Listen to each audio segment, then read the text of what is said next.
All right. Good afternoon. Good afternoon. Good afternoon. Yeah, everybody. Welcome to the first half of this big Thursday edition of the Unlimited Truth. It's your boy Unlimited Production, and so pretty much, guys, we're gonna do two. We're gonna do two shows today.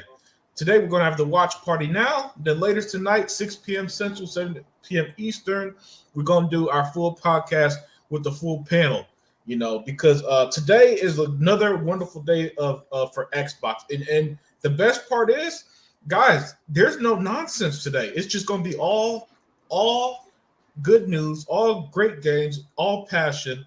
And I think that we're in for a treat because we're going to see for the first time Indiana Jones gameplay. Yep. Yep. All right. And I predict that every game we show today is going to have some form of release dates.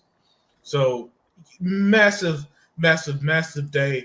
But before the show gets started, I got to introduce the panel members and the first lady at chat. Introduce yourself.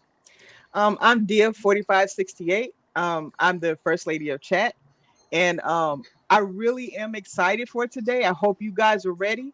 I'm really excited, and you know what? This is Xbox's day, so let's celebrate. Let's not bring any, uh, you know, negative news. Let's just let this be a celebration. We all deserve it. After standing by Xbox, after investing in them, after looking out for them, after fighting for them, this is our day. So let's get ready to celebrate.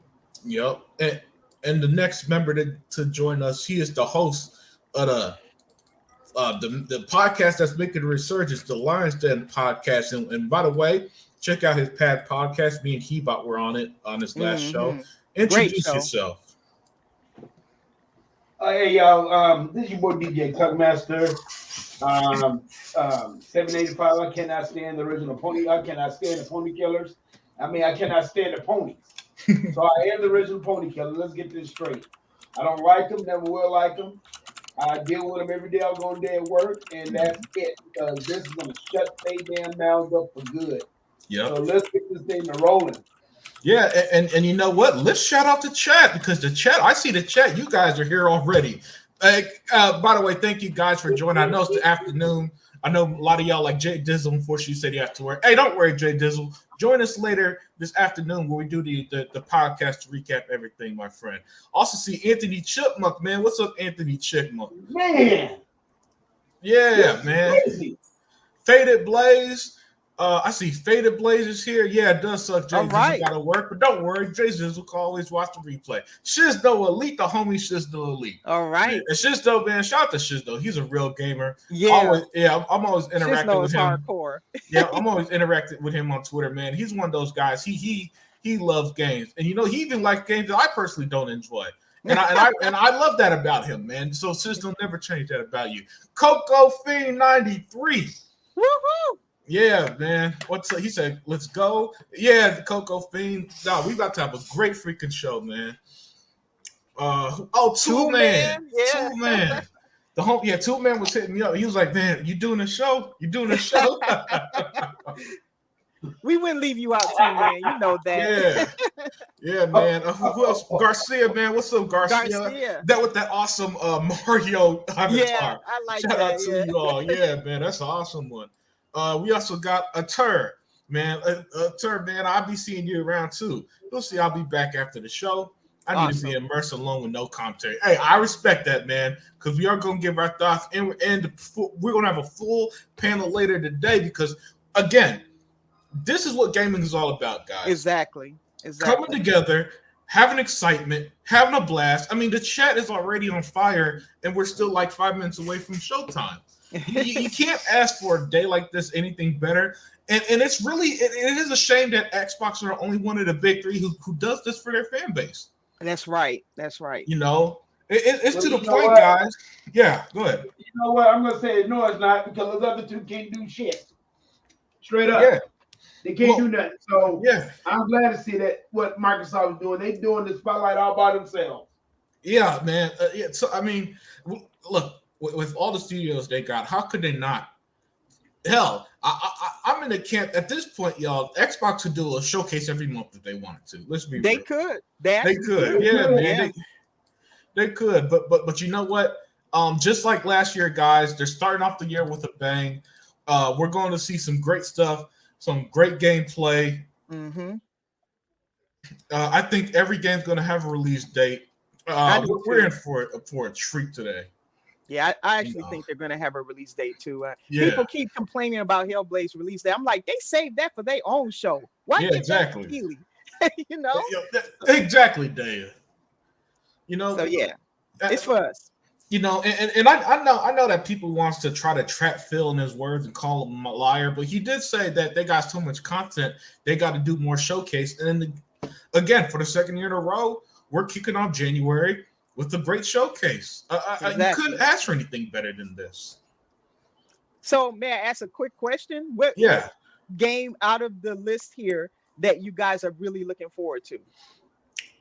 For me, it's my game with Valve. You know, I've been singing the praises of Obsidian forever.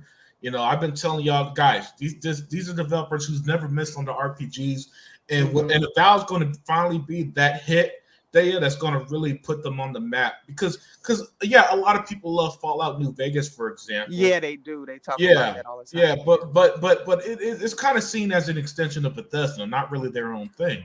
Valve is their own thing, and I think people going to love what they see, and then when they play it, they're really going to love how deep they take their RPGs and mechanics. Right. Yeah, man, go Texans. Now, what type of game is that game anyway? Valve anyway? Oh, it's an RPG. It's like I think it'll be like their version of Skyrim, basically. Mm-hmm. Might be interested in that because I do like Skyrim. Yeah. And what about you, Tuck? What game are you really looking forward to? Oh man, shoot. Let me see. All of them. That's okay. You can't. It's hard to pick one. Okay. Yeah. Anything that can put that PlayStation in its place are for all of them. I think all of them will do that. Honestly, Xbox has some of the best studios in the world. People act like once they're acquired that they suddenly don't know how to make games anymore. That's not the case. And I'm with you, man. For me, Indiana Jones, that is the biggest surprise. And I'm telling you, if that's anything, it's good because I like the Tomb Raider series. So if this turns out to be, and it has that essence of Indiana Jones, if you guys ever watched the movies, some comedy in there, he's a little bit different. He brawls. He doesn't use as many weapons. He does use weapons, but he does a little bit of everything. I love Indiana Jones. So I'm really looking forward to seeing what they did with that game. Yeah. Well, 45 seconds to go. Again, everybody, thank you for watching today and joining us on the Developer Direct's watch party. You know, we're here for a blast. We're gonna have a great time. And again, it's just I just don't know how anyone can't be happy with Xbox right now. Exactly. You know, as we're down to the final 20 or so seconds. Let me get this on my TV as well.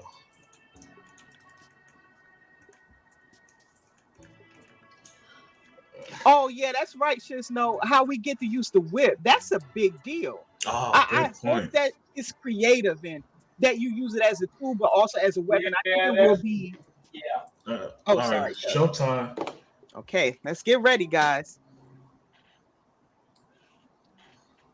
Let me know if the volume is good. I don't hear anything. Volume-wise. Okay, there we go.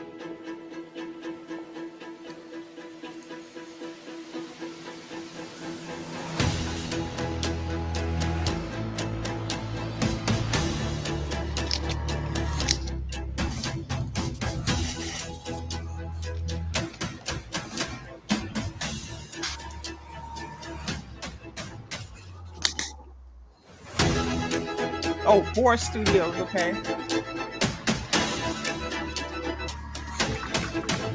For unique games.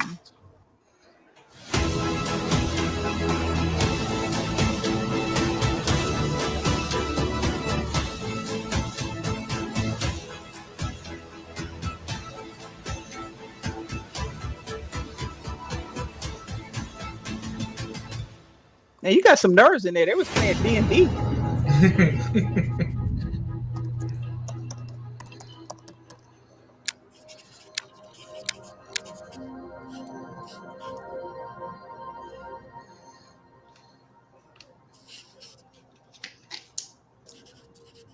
They I showed do us too, things Shish. No, first. I like that too. I like that the studios are getting the front stage. Yeah, as they should. You know, they work hard. Welcome That's to true. Obsidian Entertainment. I'm so proud to share with you our upcoming fantasy action RPG, Avowed. Avowed is an adventure into the heart of the Living Lands, a frontier at the edge of the known world, where you must put a stop to a mysterious spiritual plague and discover a secret at the heart of the Living Wow, they're Lands. streaming at 4K. Huh. At Obsidian, we love creating worlds with deep themes, dynamic gameplay, and thoughtful reactivity. And Avowed is no different. We set out to blend the believable and fantastical to give players a world and experience like no other. It's colorful, it's vibrant, it's strange. It's one of the most incredible settings in the world of Aora. There's going to be a lot of great secrets to discover, one of which has a really personal connection to you as the player character, and you're going to have a great time getting to know those secrets and leaving your mark on the world.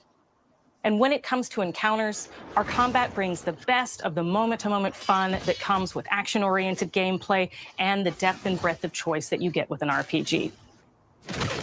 Here to talk more about Avowed's combat is Gabriel Paramo, Gameplay Director. Here at Obsidian, our team's overarching goal is to empower you with choice. So we developed a flexible combat system that allows you to quickly swap from spellcasting and sharpshooting to melee combat.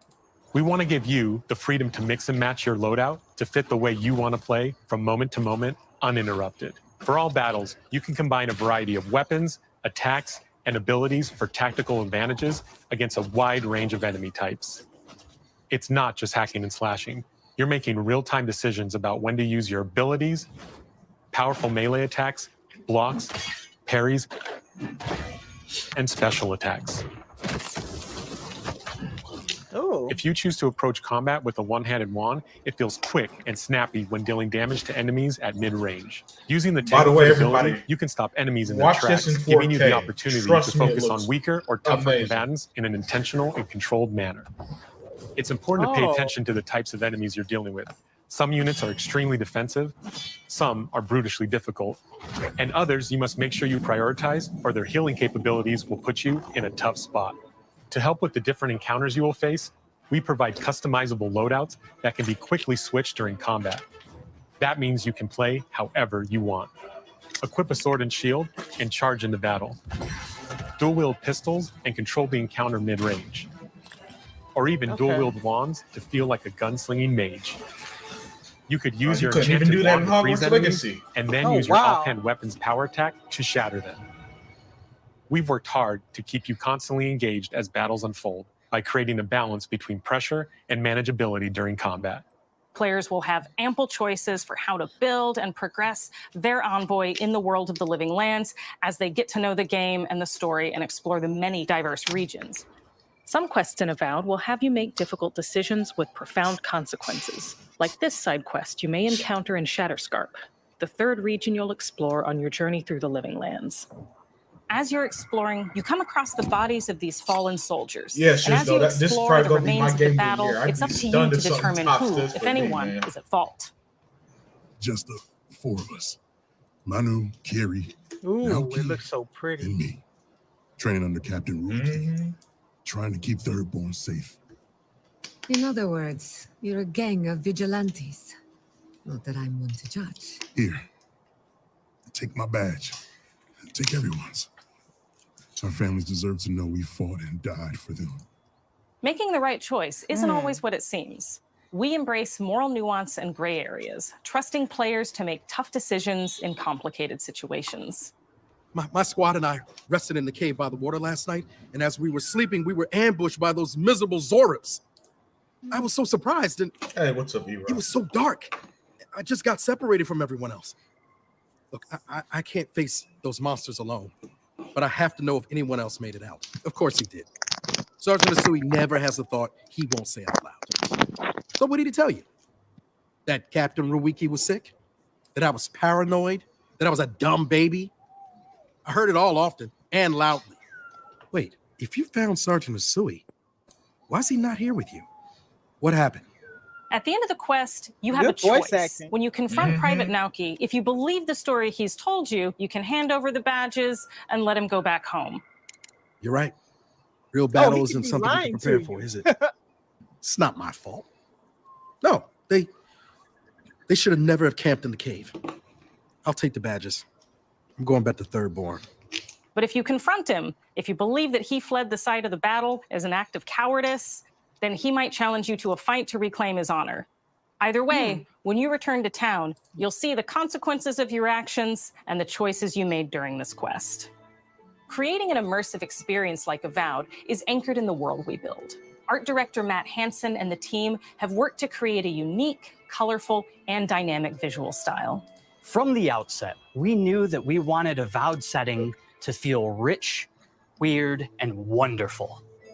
We found inspiration in a wide swath of real-world cultures, helping us create a unique RPG experience. Man, that looks good. By contrasting the vibrant with the dull, or verdant spaces with sickly ones, we can better deliver complex emotional experiences for our players. The Living Lands is a continent of untamed valleys with widely varied biomes, from luxuriant forests to volcanic wastes. And each of those regions itself is a conflux of storied landscapes. All of the regions have a lot of special things associated with them, but I have a deep place in my heart for Shatterscarp. As you're wandering the wastes of That is a Shatterscarp, beautiful you might landscape. notice off in the distance a vibrant jewel of color. Man, that's beautiful. By Wow. transitioning from destitute, muted tones of a wasteland of sand and marching in towards a beautiful oasis, Yeah, there's the that's why I've been opportunity hyping there him up for so life, long. for adventure, and even a little danger. We hope you've enjoyed this look at Avowed. We're thrilled to share more about the game in the coming months, and we can't wait for you to explore the Living Lands when Avowed launches this fall. I think the video is behind or something. Because I think the audio is like decent.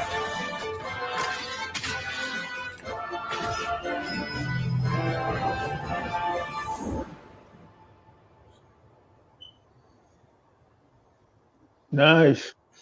Yeah. Very nice, yeah. Did you see the gameplay part? Yeah, that's so diverse with the different, like the dual wielding. You can have different weapons that do different things, and that's not. Is that even part of the spell casting part? I'm not even sure. Yeah. Because you also have spells. We know that.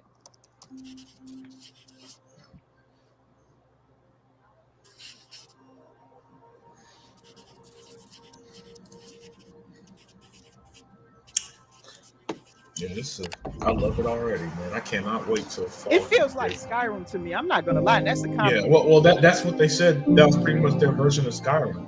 Okay. And I've been hooked Hi, ever I'm since. Don Matthews, studio head here at Ninja Theory in Cambridge, UK. We're now in the final months of development on Senua's Saga Hellblade 2, and the team is working hard to bring you an unforgettable journey into Senua's unique world and her battle for survival, where we have once again combined high fidelity and immersive presentation with a shorter, narrative-led experience that focuses on the things that we really care about, and that we hope you care about too. You see how strong you are. Do you see how the pitiless world stamps you down? Senua is back with a new quest. She wants to stop the Vikings who raided her village right at their source, in Iceland. But not just her quest has changed. Senua herself has grown since the first Hellblade. She's made peace with her past and is no longer in such fear of her visions and voices. While the Furies are still her constant companions, she encounters new people along the way, some of which will value her unique perspective, and others who will reject it. Little by little, this settlement became my tribe.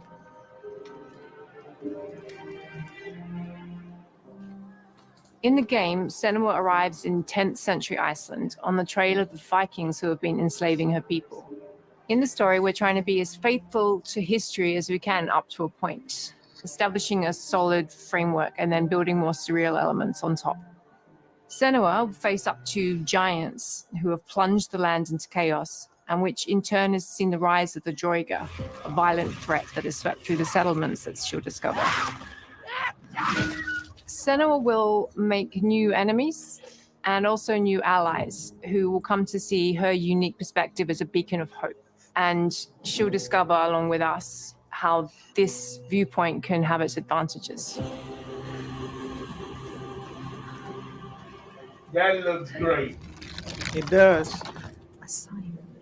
Senua is a Celtic warrior who experiences psychosis, seeing things that other people don't, hearing voices, and having unique beliefs about the world around her.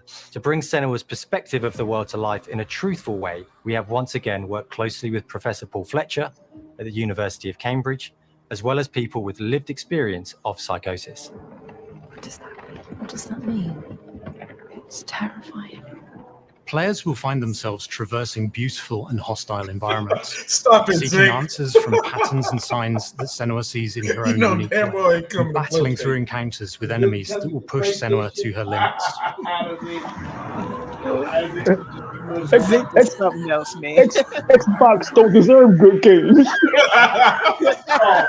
On Saga, we've taken everything to the next level.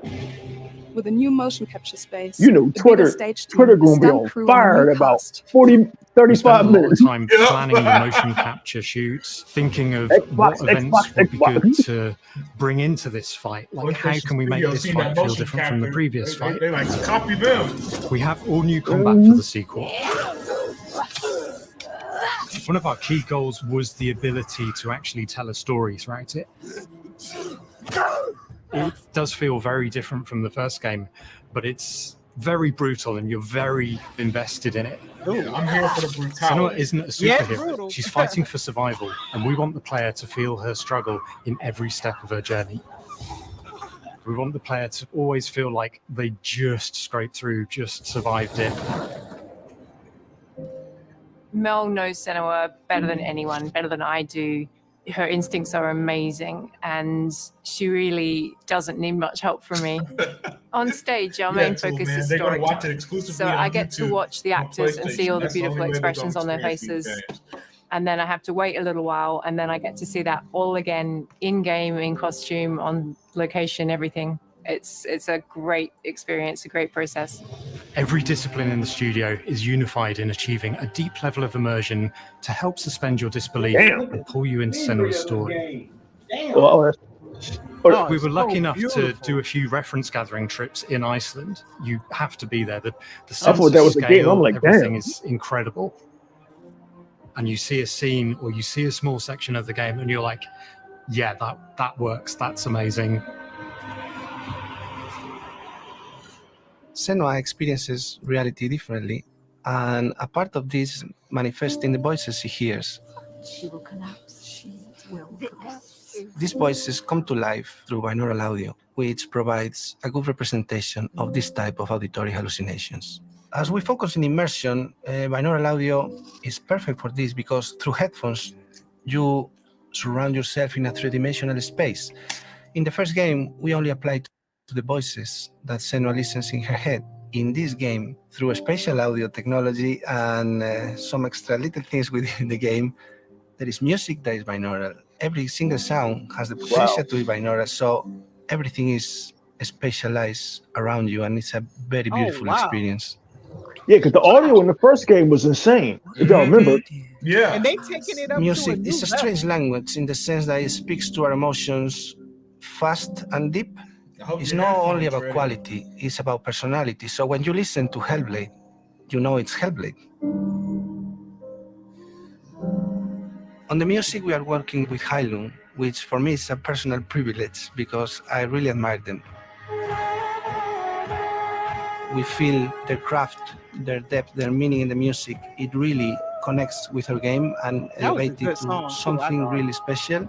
We are also working with a heavy metal singer, throat singers, and our very own Furies. They sing so beautiful, and we add that binaural touch of music. So this all creates a very immersive and a very special and unique experience.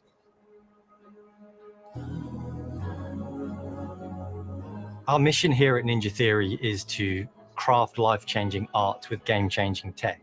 And that's our aim in Senua's Saga Hellblade 2, is to not only see where Senua goes next, but to deliver something really meaningful for our players.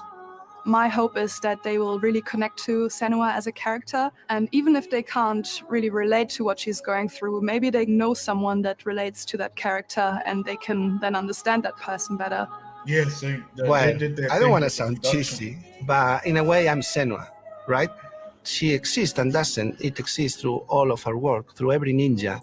So we all Damn, are Ninja Senua. Theory, is that a and headquarters or a we are nightclub? creating this They character that spent, grows and grows and grows they and spent grows every and keep dime of that growing money and keep Microsoft changing. gave them. Yeah, So man, you that good makes it shit, weird. bro. I'm so proud of the That love, shit is nicer care, than most and passion motherfuckers' our houses. team God here at damn. Ninja Theory are putting into Senua's Saga Hellblade 2. Our hope is to not only create a game that is great to play, but to craft an experience that leaves you thinking and feeling. From our combat gameplay through to our action set pieces, from our cinematic scenes to our puzzle solving, everything is crafted in service of Senua's journey, a journey that you can embark on May 21st. Yeah, Ninja Theory, this is Phil. How much you guys need for your new headquarters? Like $1 trillion, nigga. Hook it up. Oh, May 21st, the release date, by the way. Oh, May Oh, wow. 21st, the release date. Yeah. Nice. Yeah. May Nice. 21st. May 21st. Twitter about to be going nuts. Mm-hmm. They don't deserve release dates.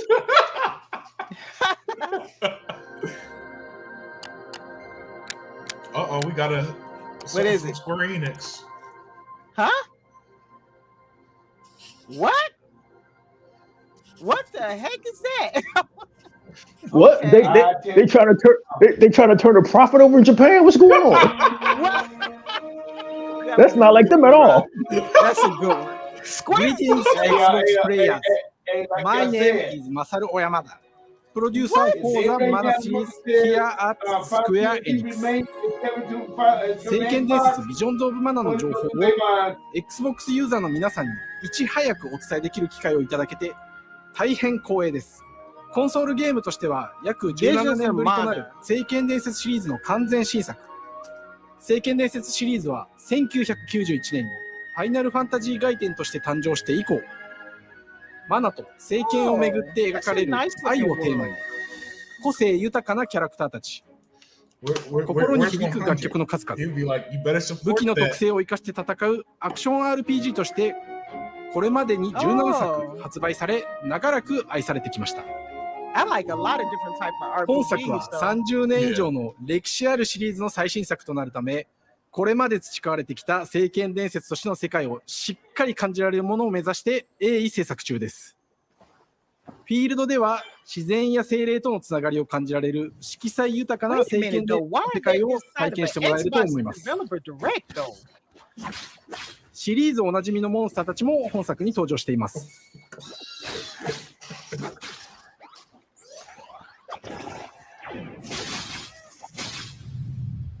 今回これらのおなじみのモンスターたちを作り出した聖剣伝説の生みの All 親 right, で nigga. I like your drip. All right, all right, all right. 聖剣伝説ビジョンズ・オブ・マナの内容を紹介していきたいと思います。Hello, I am Oh, Koichi there's no from life Greg. behind the games. Okay. I am so happy to introduce the newest game in the Mana series to Xbox players. 初期の頃からシリーズ作品に登場しているモンスターたちは私が考案したものですが、中には小学生の頃、すでにイメージができていたものもあります。今作では、はじめはドット絵からスタートしたモンスターたちをどのような形で最新化して聖剣伝説ビジョンズ・オブ・マナに落とし込むか、デザインの方向性からモデルの完成イメージまでを監修する立場でプロジェクトに参加しました。聖剣伝説ファイナルファンタジー外伝を作っていた頃から自分の頭の中ではモンスターたちは立体的に生き生きと動いて、これまで自分が携わった作品ではそれらをどうやって当時の技術で表現できるかにこだわって作ってきました。最新作では聖剣伝説のモンスターたちのただ可愛いだけではなく恐ろしさの部分もしっかりと表現できているので、バトル中はモンスターたちの表情にも注目してください。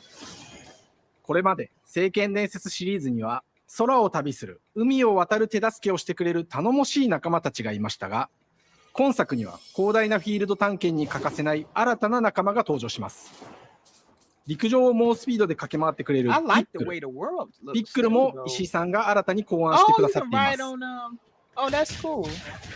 A little 新たな fox. 仲間を考えるにあたっては、今作のマスコットキャラクターになるくらい可愛い I don't 動物 think に it's したい Sega とい Man う on here, are 漠 they? 然とした思いがあり No, まし no, た。 they're gonna be on the later show. その上で、 Oh, okay. ヨークシャテリアの毛並み、見た目はアルマジロによく似た仙山港や古代エジプト神のアヌビスの子供といった具体的なイメージが浮かんできて、それぞれ They're の like 特徴を Zelda 取り入れながら games. Okay. ラフデザインを書き起こしました。デザイナーにもアイデアを出してもらいながら、足の長さや丸まった時のイメージなど、ゲームの中での見え方も考えながら調整を重ねていき、ピックルは誕生しました。もう一つの挑戦は楽曲面です。過去、様々なコンポーザーが携わられた楽曲の雰囲気が感じられつつも、最新作として素晴らしい新たな楽曲が生まれました。BGM でもしっかり聖剣伝説シリーズらしさを感じてもらえると思います。過去シリーズの楽曲を手掛けたクリエイターたちが全100曲という大ボリュームの制作に挑んでくれました。新たな試みとしてフィールドの探索からバトルまでをシームレスに体験できるよう、今作ではインタラクティブミュージックを導入しており、冒険の没入感を高めてくれます。探索中の BGM がバトルに入った瞬間、アレンジが切り替わる様を実際に聞いてみましょう。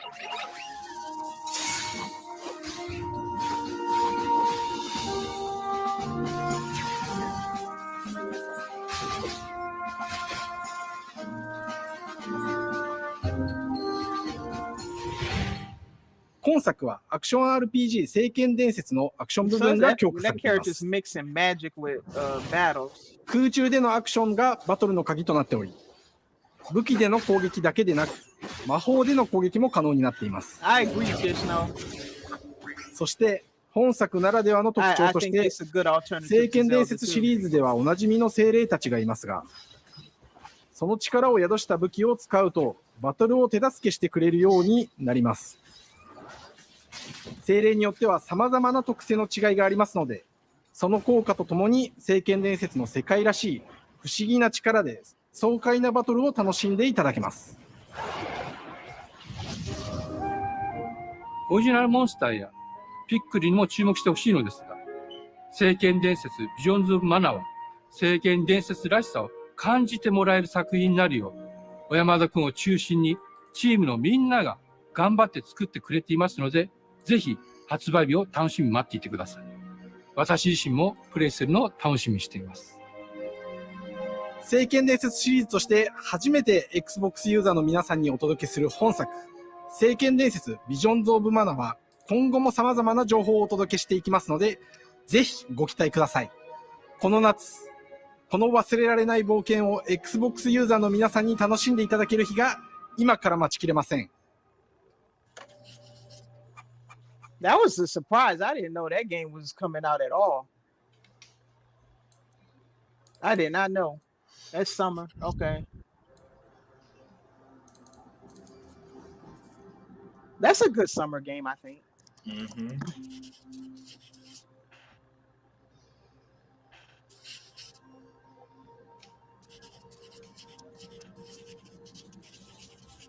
All right. Let's see this one. Now I'm curious about this one.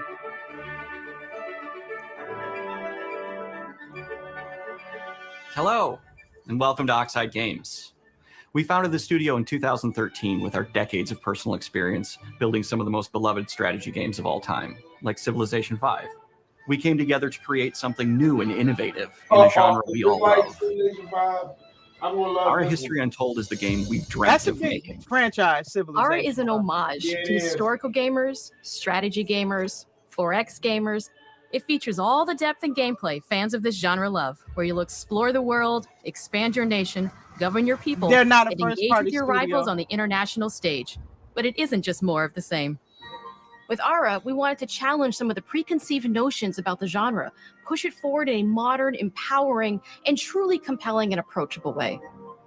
For example, we have over 100 instruments on display in the office, which are all things that we purchased in order to add to the soundtrack and No problem. This game is Expand the going to be a game. first party game. and make it really good.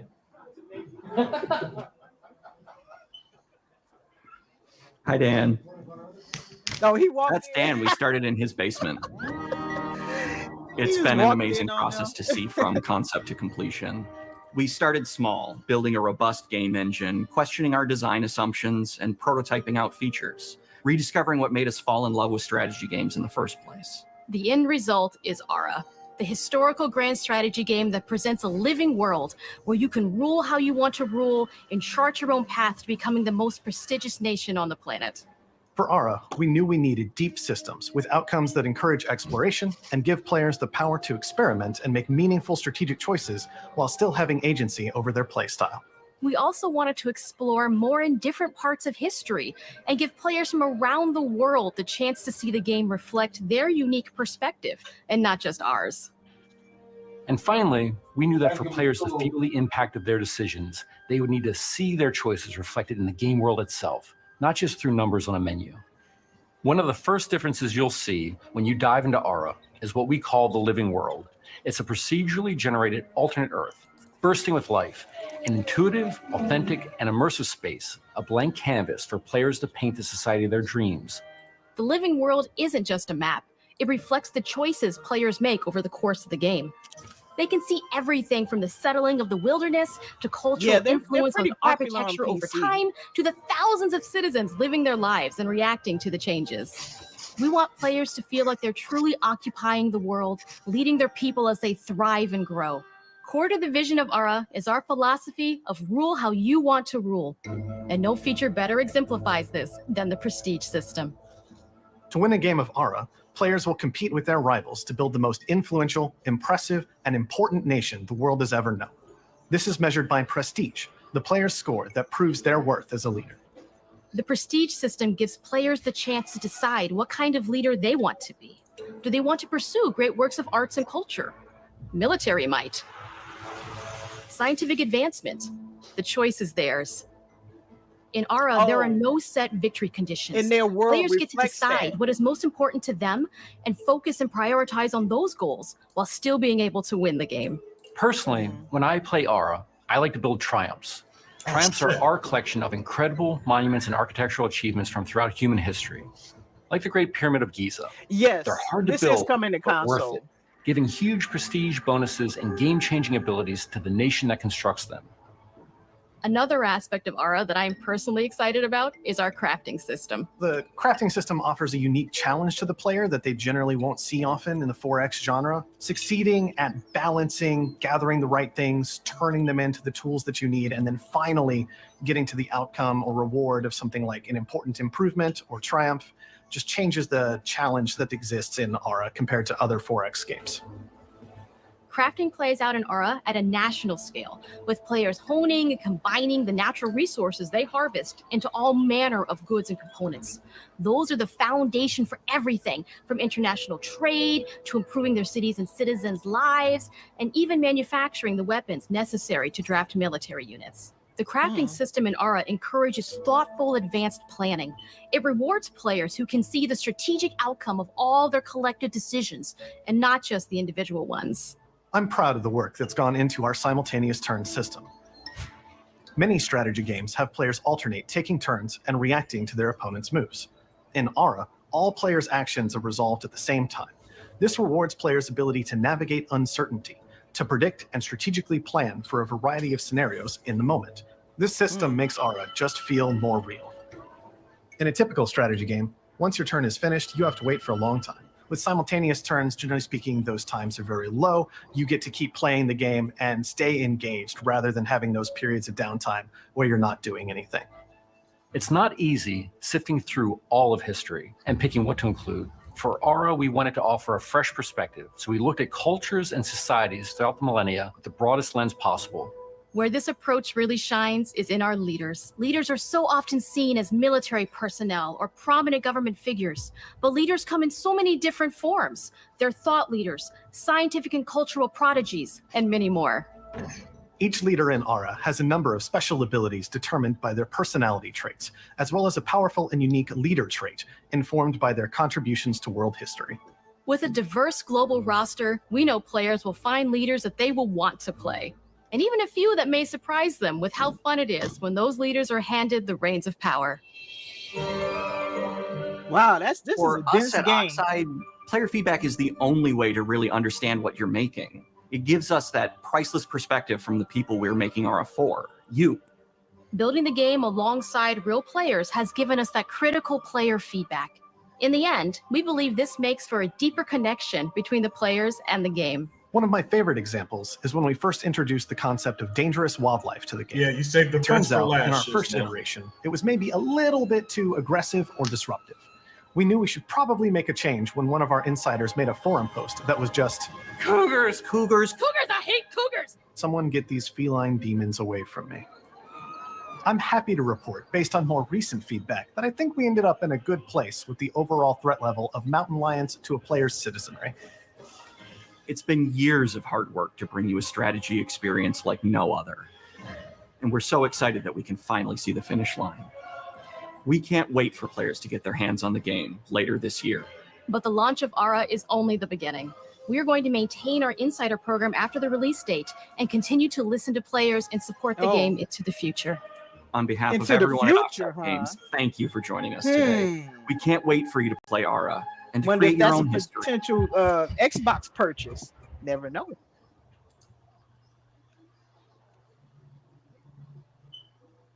Fall 2024. Wow.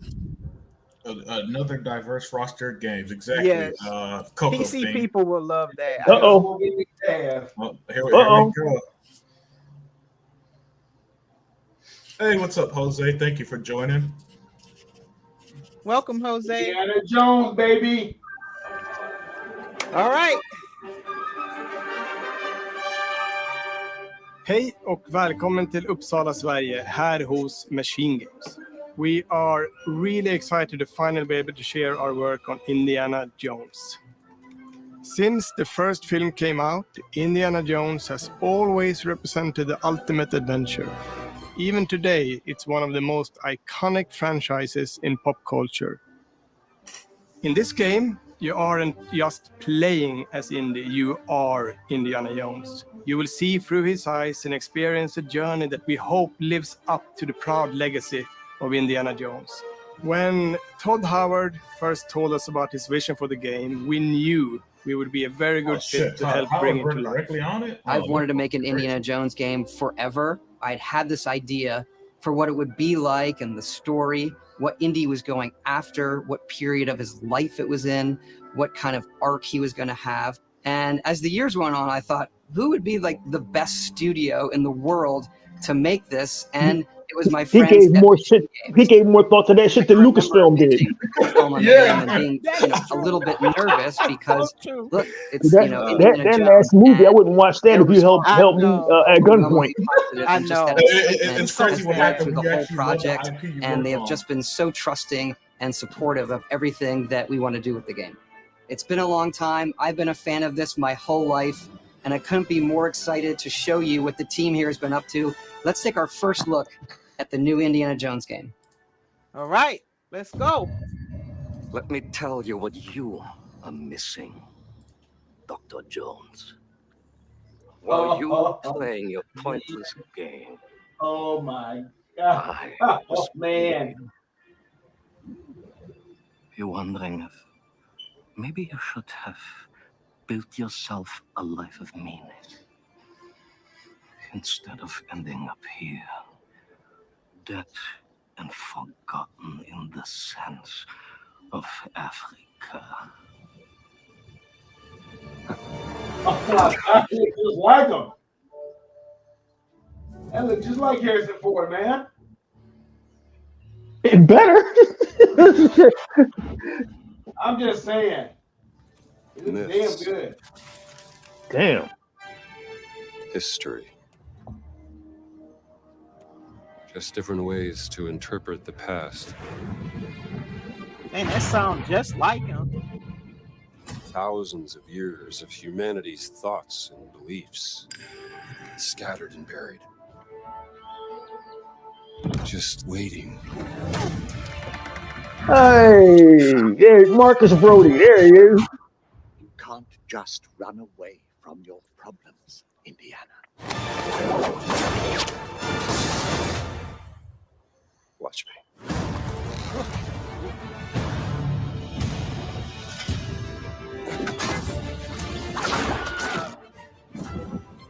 Throughout history,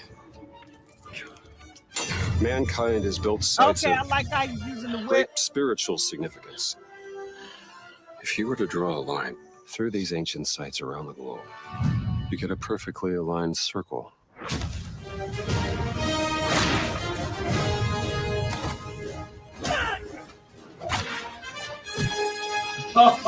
I've had run-ins with these guys before. Oh, look at Trust that. me. It ain't a walk Yeah, in the he's park. punching and stuff. That's what he does. Let's see if you can keep up. What do you mean if I can keep up? Is that his weapon? Oh, wow. Okay. So we're going to have puzzles in here for sure. Oh, he's flying in a plane shooting that stuff? Patron of the You just jump from the plane to another plane. Oh, geez. Chukulimani. The Great Circle.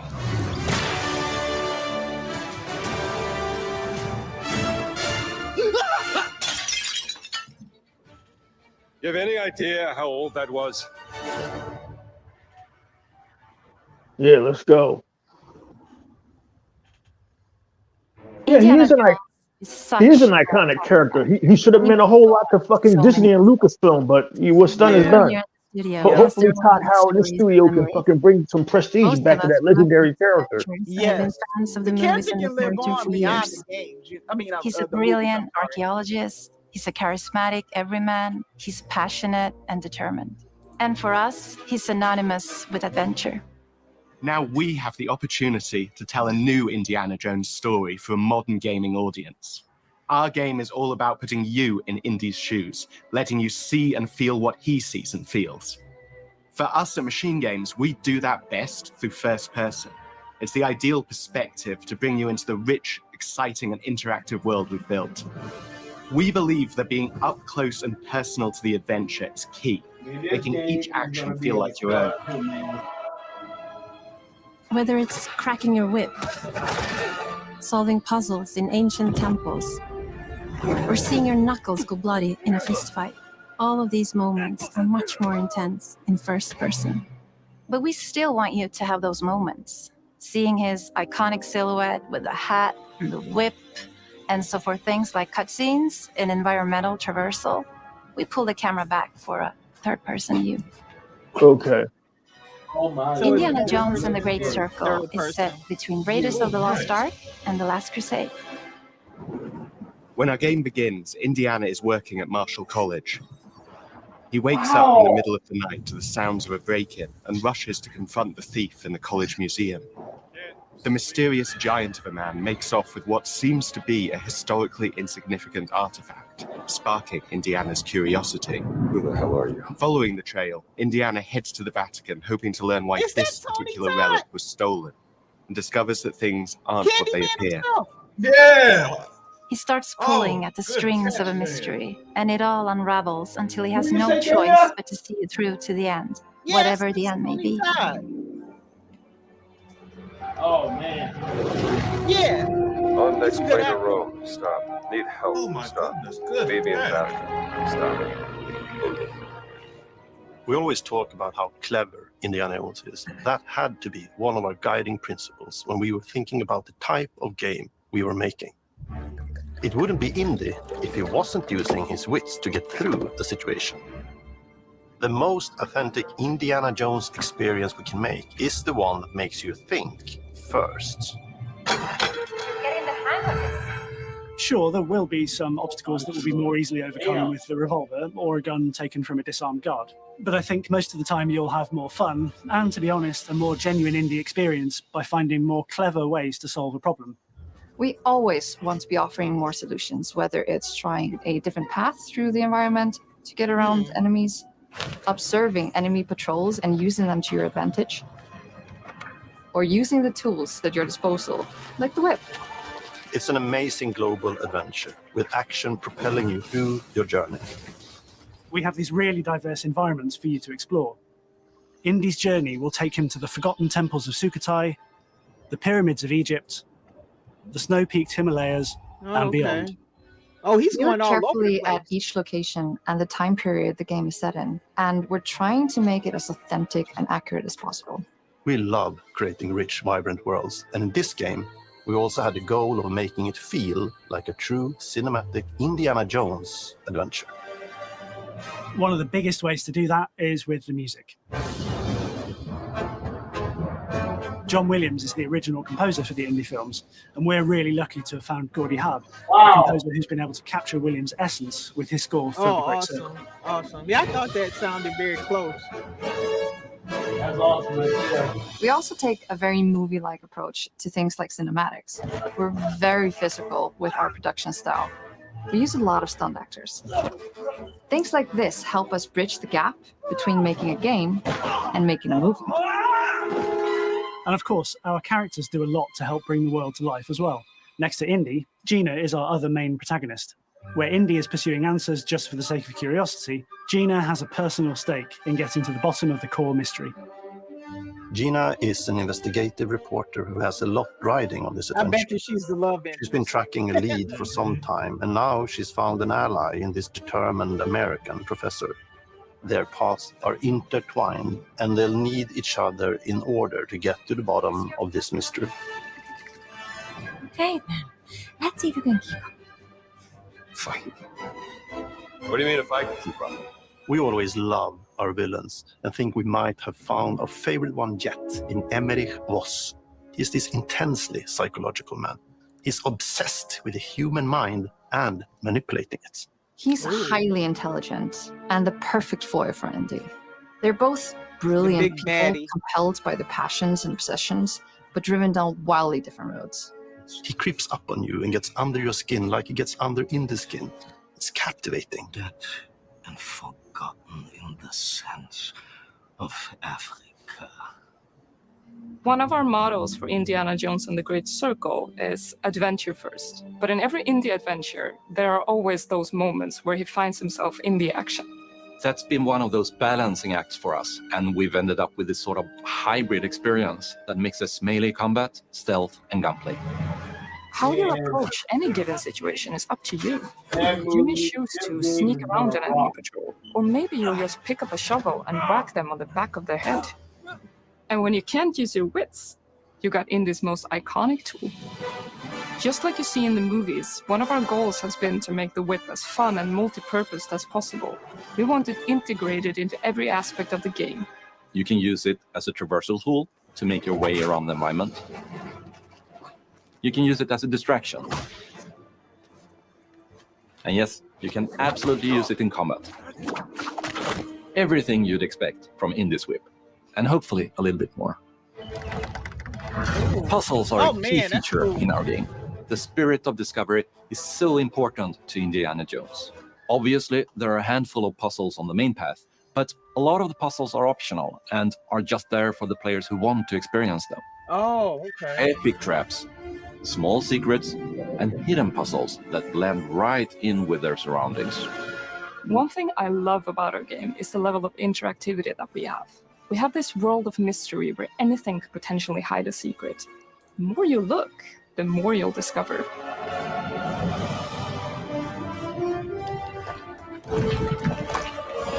Yeah, if you like adventure, this has got it all, I think. Oh, you gotta be kidding me. I want to thank you all for joining us for our big reveal of Indiana Jones and the Great Circle. Machine Games is known for creating these roller coaster experiences with huge set pieces, surprising twists, and immersive narratives. It's exciting for us that we have been able to stay so true to the Indiana Jones franchise and create such an authentic experience while still being able to showcase what makes us us. We are making a game for everyone, whether you are very familiar with the franchise or not. Because at the heart of Indiana Jones is an incredible adventure, and I think that's something everyone wants to be part of. I'm also very excited to announce that Indiana Jones and the Great Circle will be coming later this year, and we cannot wait to share more soon. Later this year. Oh man, they've been working on that game for a long time. That it feels like Indy. That's what I was looking for, because I have the movie, so I know what an indie game should feel like. This feels just like in that time period. Everything, in my opinion, it feels just like it. Oh yeah. In his heyday, though, not the older ones. But maybe somebody should have passed Lucasfilm the memo.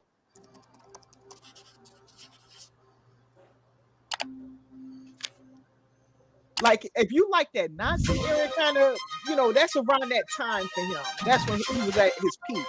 He was the youngest, I think. Oh man. Great show. Could take one. Is it animals, children, and game developers? Our mission here at Ninja Theory is to craft life-changing art with game-changing tech. Core to the vision of Aura is our philosophy of rule how you want to rule. Stay happy. Creating an immersive experience like Avowed is anchored in the world we build. You aren't just playing as Indy, you are Indiana Jones. My name is Masaru Oyamada. 今作はアクション RPG 聖剣伝説のアクション部分が強化されています。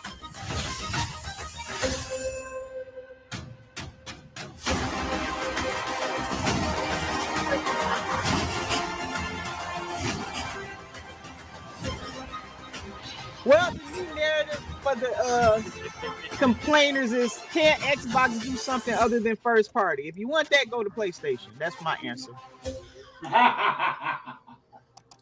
You got that right. They only do one type, so you get it there. All right, so I don't know where Indy falls. They really keeping that close to the vest, but we got 2 in the fall, 1 in the summer. I don't know where Indy ends up. All right. That was another excellent show from Xbox. The 2024 Developer Direct was, to me, a home fucking run. Yeah, I loved it.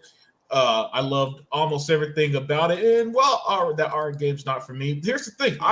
Listen, guys. When they do showcases, it is not for your personal taste. All right. Right. There's somebody out there who's going to play the fuck out that game. But other than that, man, I loved everything. Yeah. But let's get the table. Let's get the panel's view on everything. Started with the hardest man to find on the planet. Hell, they should call the next game the Indiana Jones and the Search for E-Rock. E-Rock, man, let me get your thoughts on today's showcase. Oh man, can you guys hear me? Yeah. Yeah, short and sweet.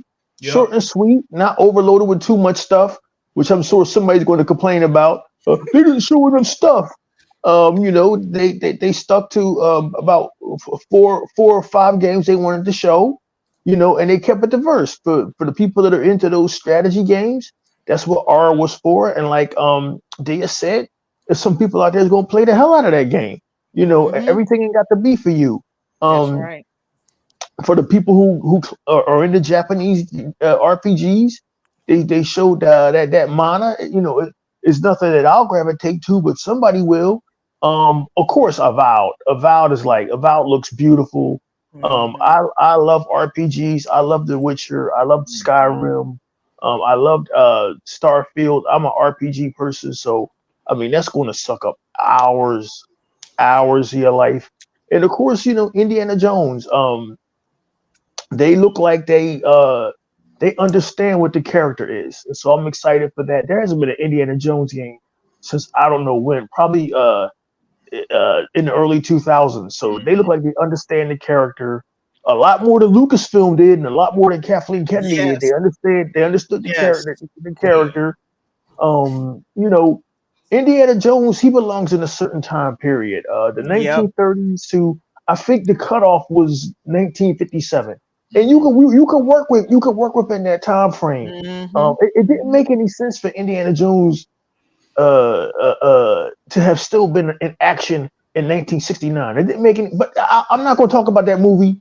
We don't acknowledge that movie. Yeah. You know, there's some diehard Indiana Jones fans who say there's only 3 Indiana Jones movies. I say no. There are 4 Indiana Jones movies. There are 4, yeah. Indiana Jones, Raiders of the Lost Ark, Temple of Doom, Last Crusade, and Kingdom of the Crystal Skulls. Yeah, which, that's well, I didn't, you know, it was the aliens. Well, guess what?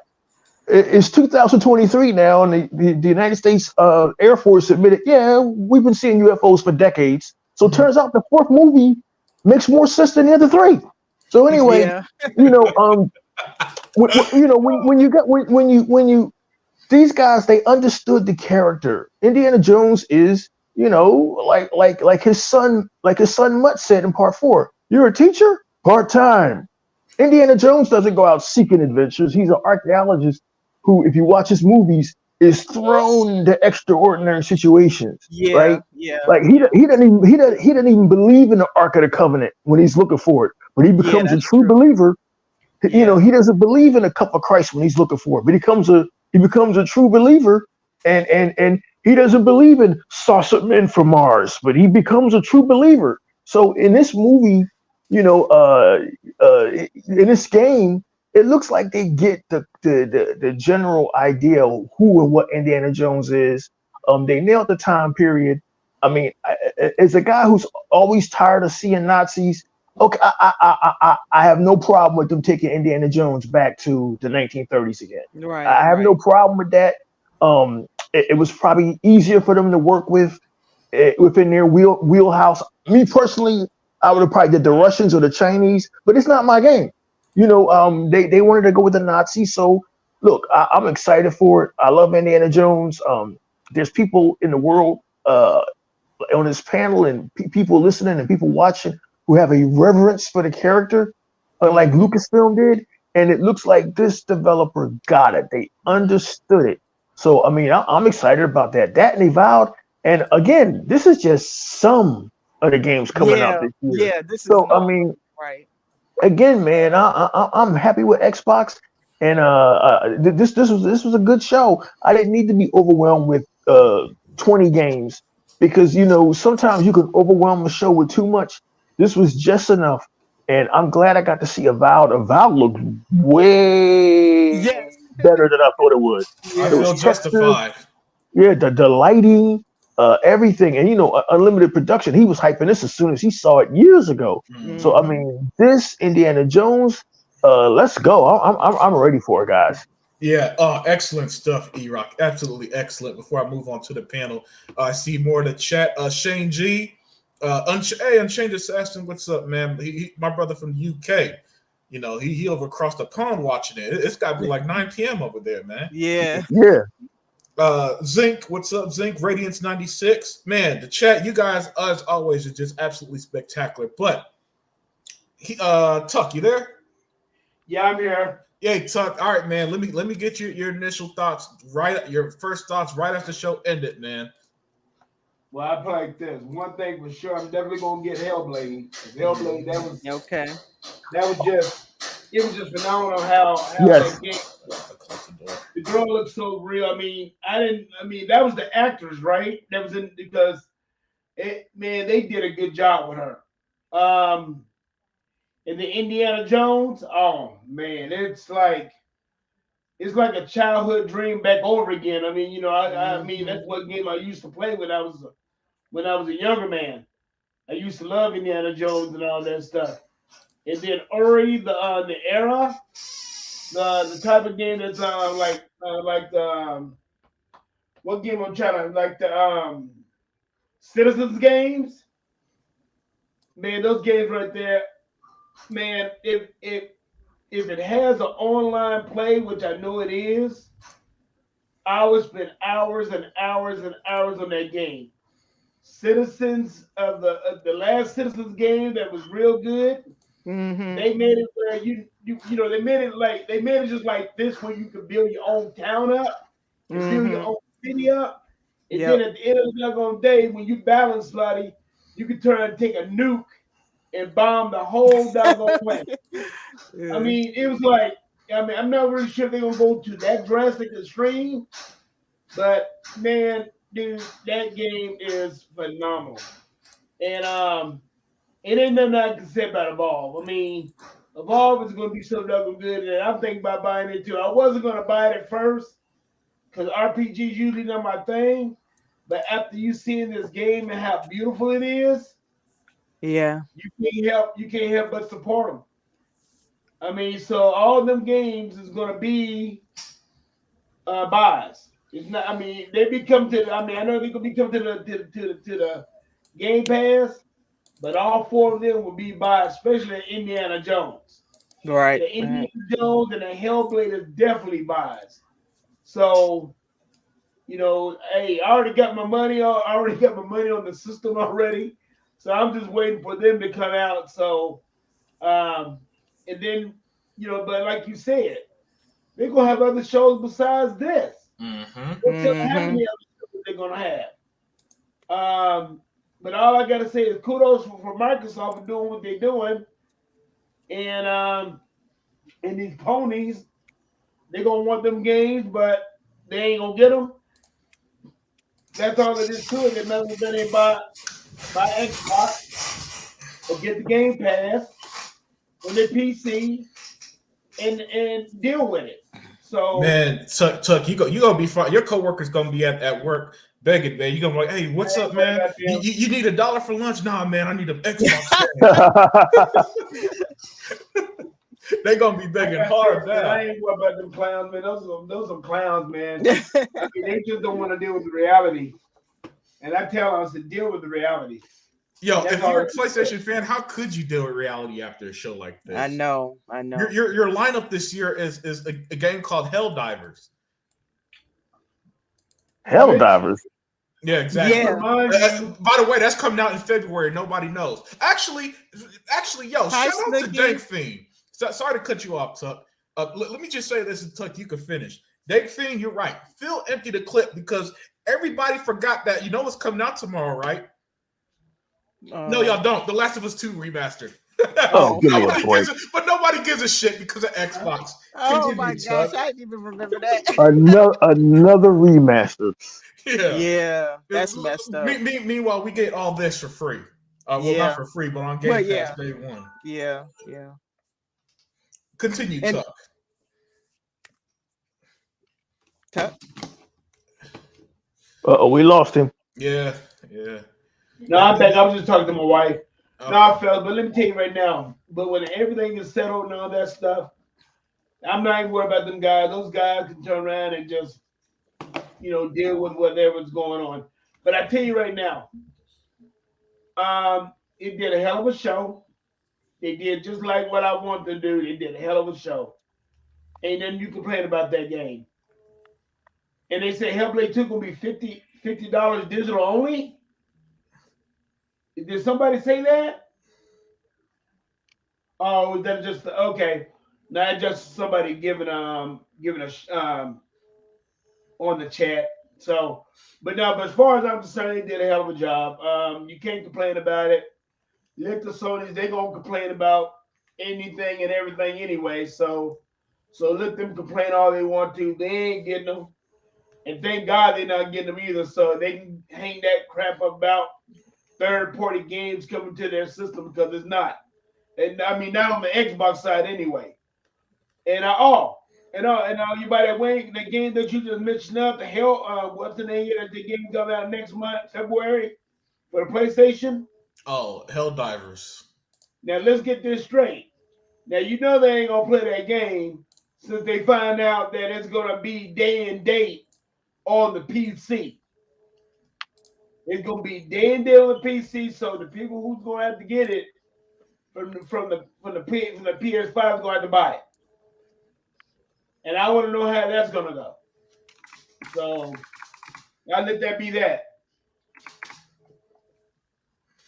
Excellent stuff there, Tuck. Excellent stuff.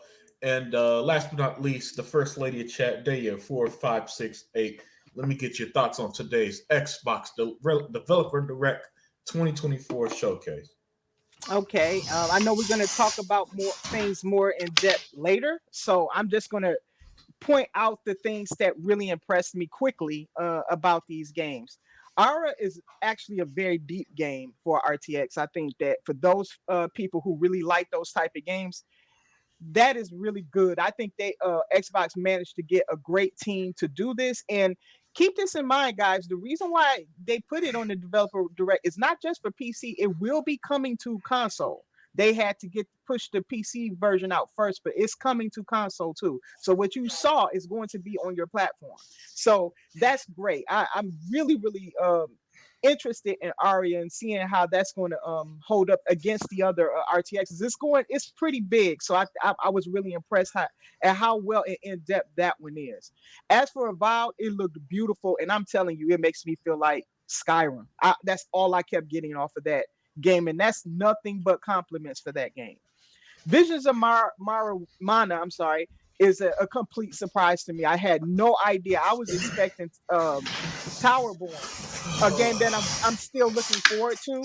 That wasn't even in this show, so we still have more games that we know are coming out this year that we need to know more about. But Visions of Mana, I like different type of RPGs, even JRPGs, and I like this one. This one felt fun, relaxed.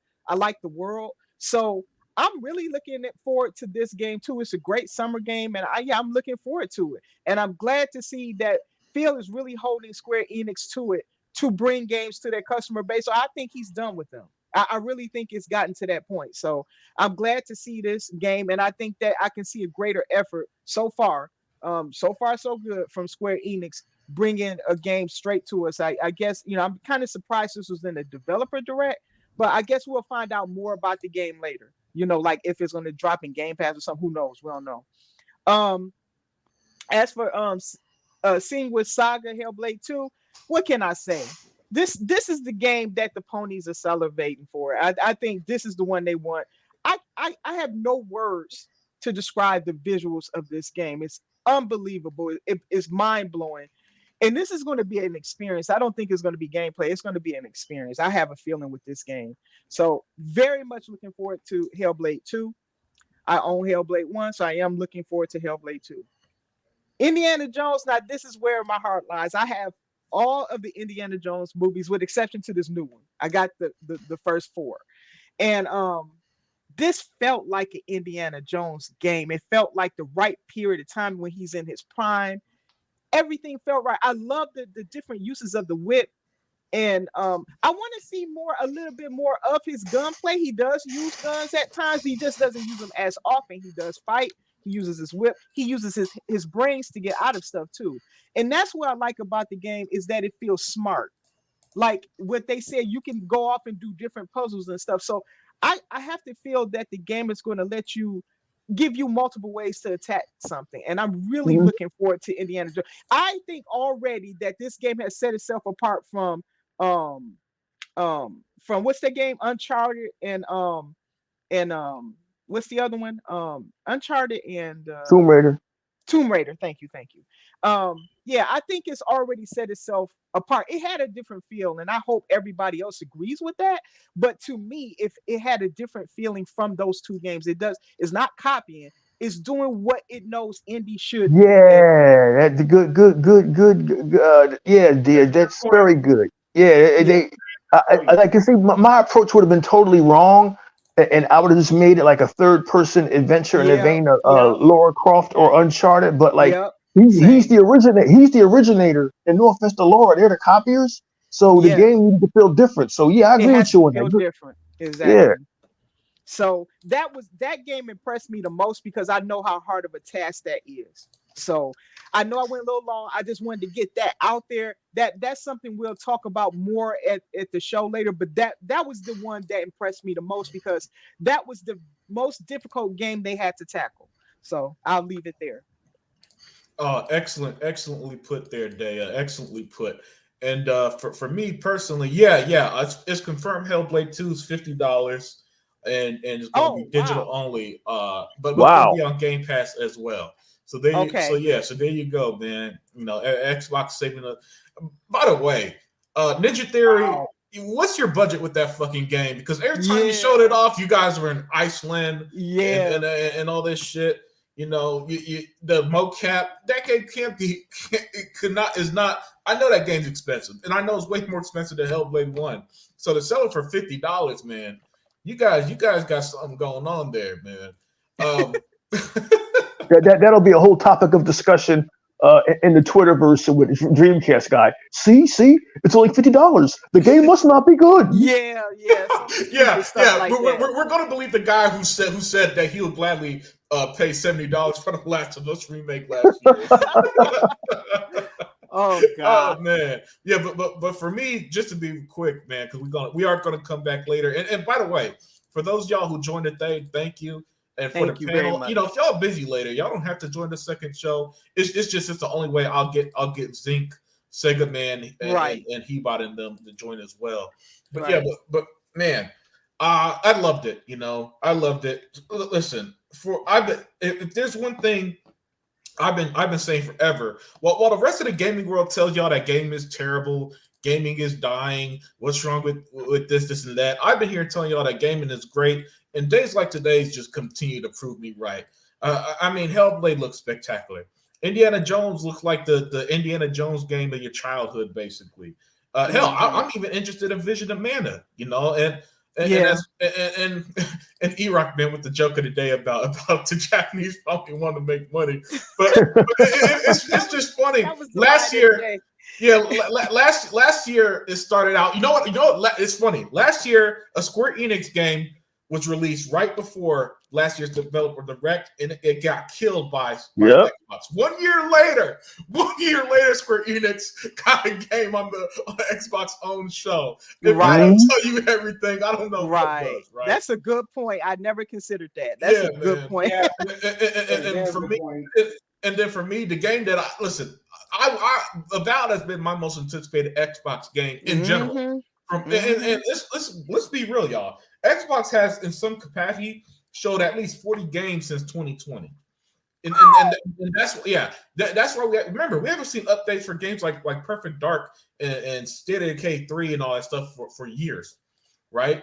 But of every game that's been released, Avowed has been my number one because one, I think Obsidian, they just always make great RPGs, fantastic RPGs, you know, and two, Avowed is finally going to put them on the upper echelon of RPG makers. And this is where exclusivity and being under Xbox brand helps them, you know, because now they got the unlimited budget Xbox budget. You know, they could, you know, as I've seen people saying, even Deus said, you know, it reminds her of Skyrim and stuff. Yeah, you know? Yeah. So Avowed, a game that I've been looking forward to forever. I am so glad. The only negative is that it's coming out in the fall and not anytime sooner, you know. And even that's called first world problems right there, where game is not coming out in the month you want it to. It's called having something to look forward to. Yeah, and you can gladly wait, knowing that I like those long, lengthy meat and potatoes games to come out in the fall when the holidays are here, when it's cold. You know, give you something. You know, unless you got a busy work schedule like Zeke and them. Games like that, you know, you look forward to stuff like that. So, you know, you don't want to be overwhelmed first quarter or second quarter. You know, that'll be padded out with. I mean, Hellblade coming out way sooner than we think. May? Yeah, Jesus Christ. Yeah, that's crazy. Yeah. Yeah, and that's the beauty of having a long roster of games, you know. And by the way, we still got the big show they do every year in the summer in June.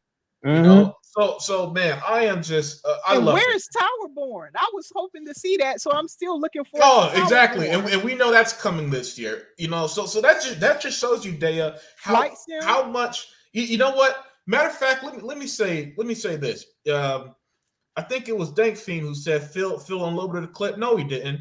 He got way more magazines in the back. Yeah, he could load up anytime.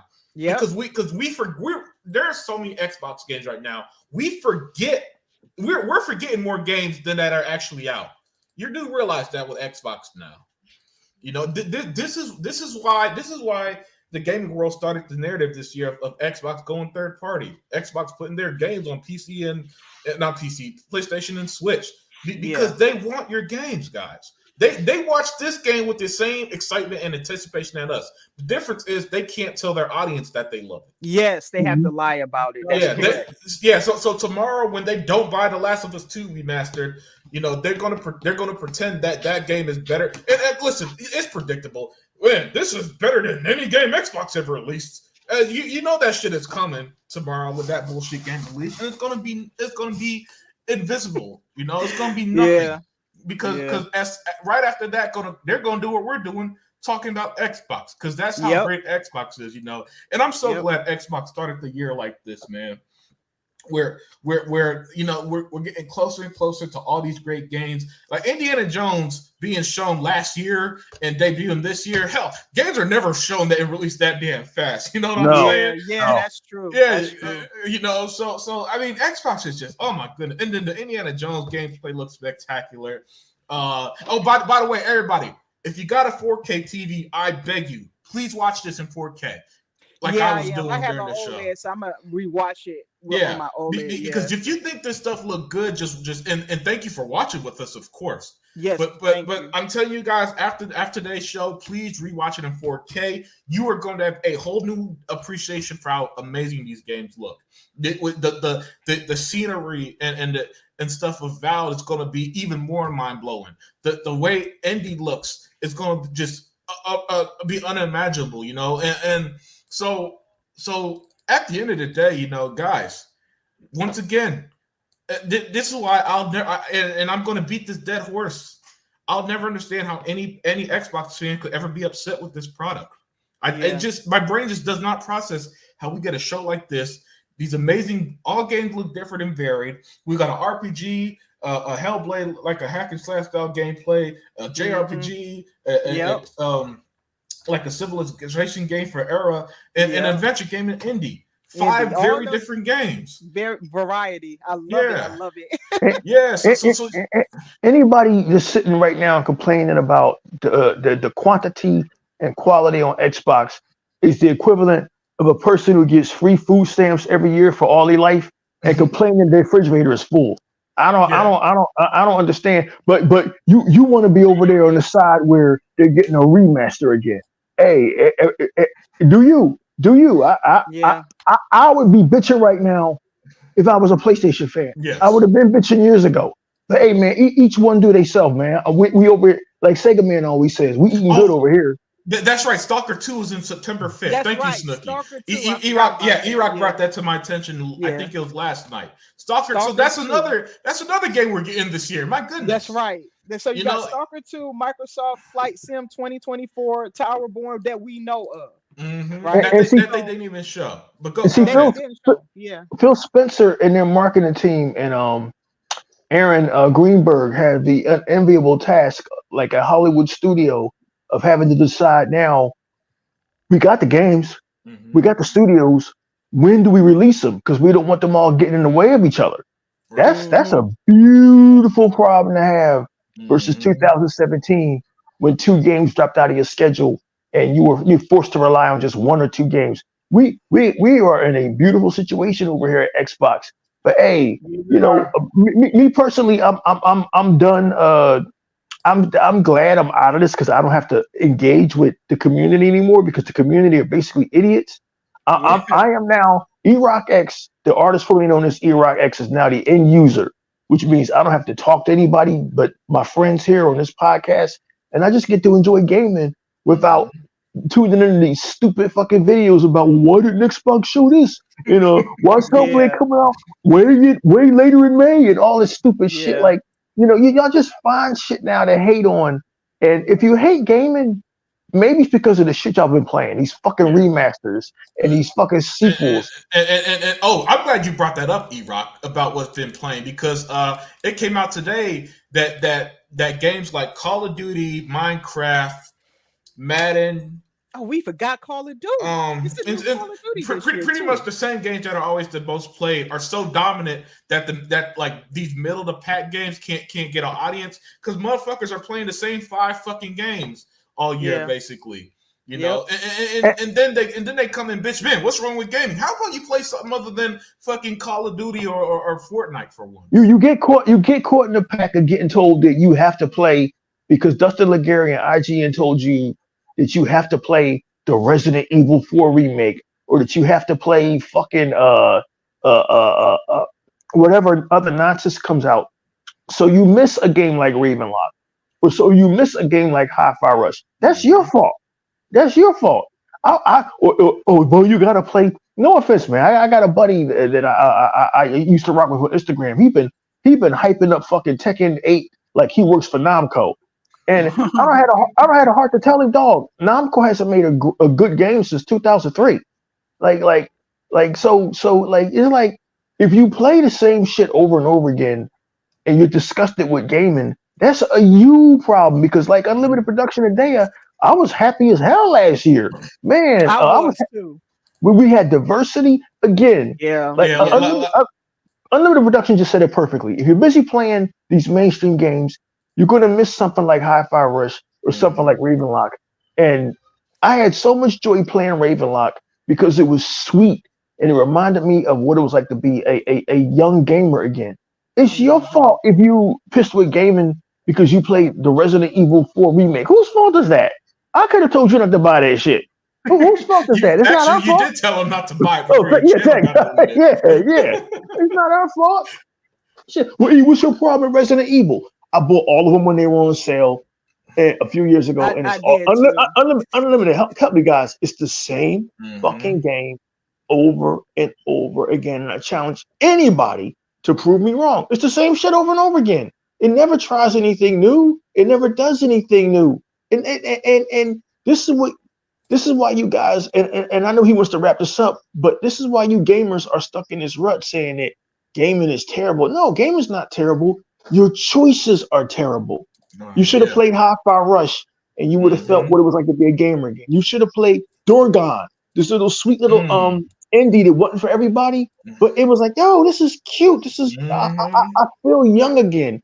Or you should have played fucking a game like what's the game with the vampires? Redfall, which for me at 54 to be playing a game and saying, yo, I'm scared. I'm not going down that alley. I'm a grown ass man. Yeah. So for a game to do that, like it's not my fault. Y'all not enjoying gaming, Dustin Legary. It's probably your fault.